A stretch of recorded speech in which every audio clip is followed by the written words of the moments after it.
Hai orang-orang Kristen sekalian, sering kita mendengar firman Tuhan bilang atau Tuhan Yesus katakan untuk mengenal nabi-nabi palsu, dari buahnya lah kamu akan mengenal mereka. Pertanyaannya bagi kita adalah, apa itu buahnya?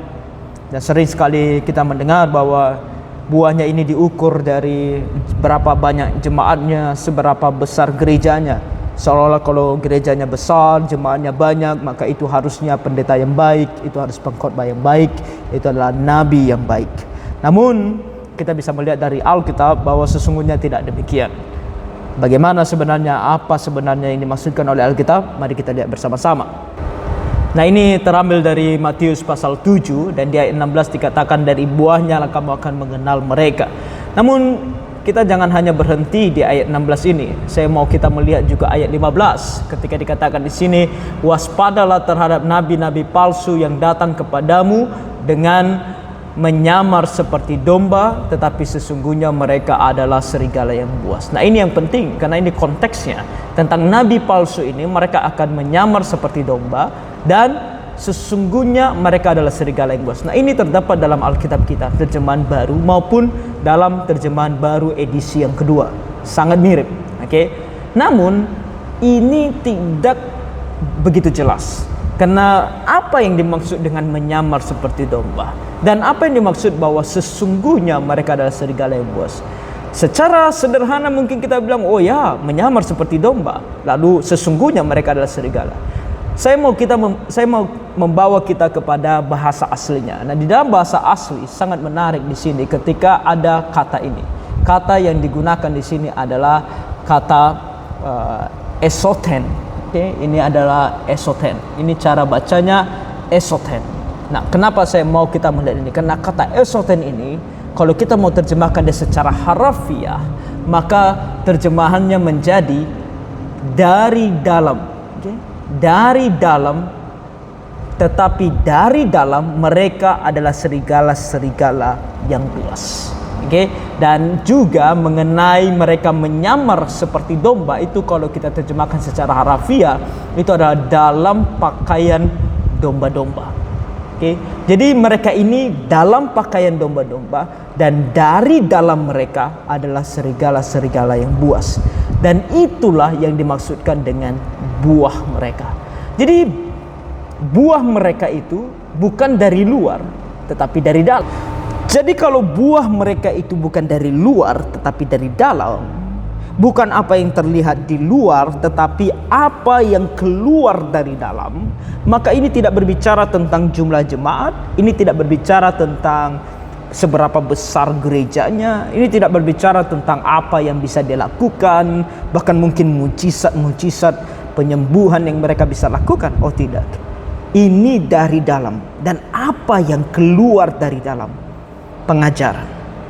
Di dalam Alkitab sangat konsisten, dari perjanjian lama sampai perjanjian baru, untuk mengenal siapa nabi yang benar, untuk mengenal siapa pengkhotbah, siapa pengajar, siapa pendeta yang benar. Tidak lain dan tidak bukan, tolak ukurnya adalah dari pengajarannya. Apa yang keluar dari mulut, itu juga dikatakan oleh Tuhan Yesus dalam Matius pasal 15. Apa yang keluar dari mulut itu yang menajiskan. Jadi pengajarannya itu yang sangat penting.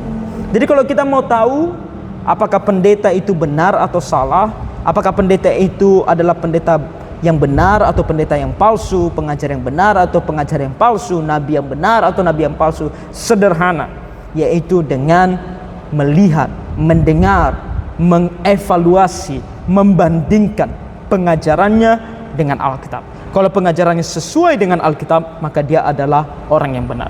Tapi kalau pengajarannya tidak sesuai dengan Alkitab, maka dia adalah pengajar sesat.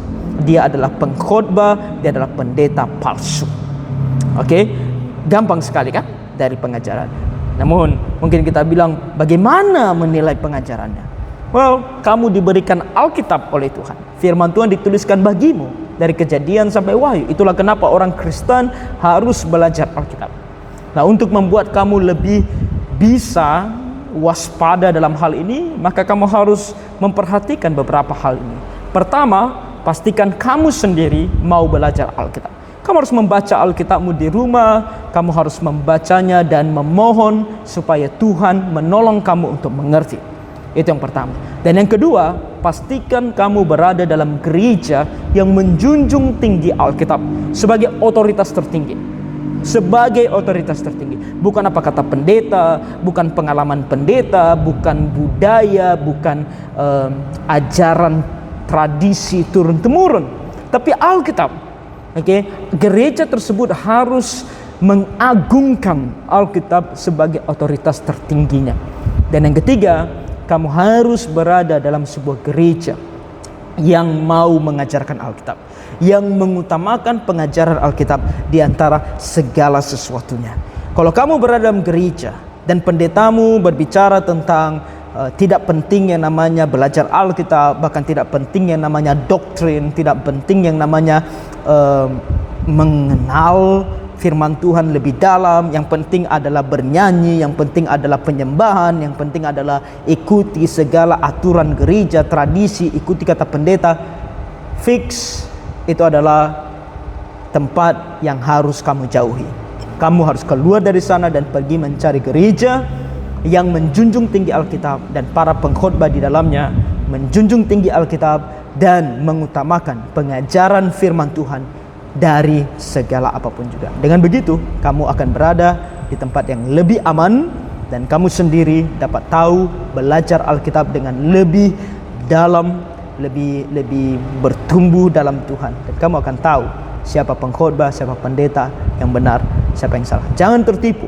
Jangan tertipu dari seberapa hebatnya dia, seberapa megahnya gerejanya, seberapa banyak jemaatnya, pengajarannya. Kiranya Tuhan menolong kita.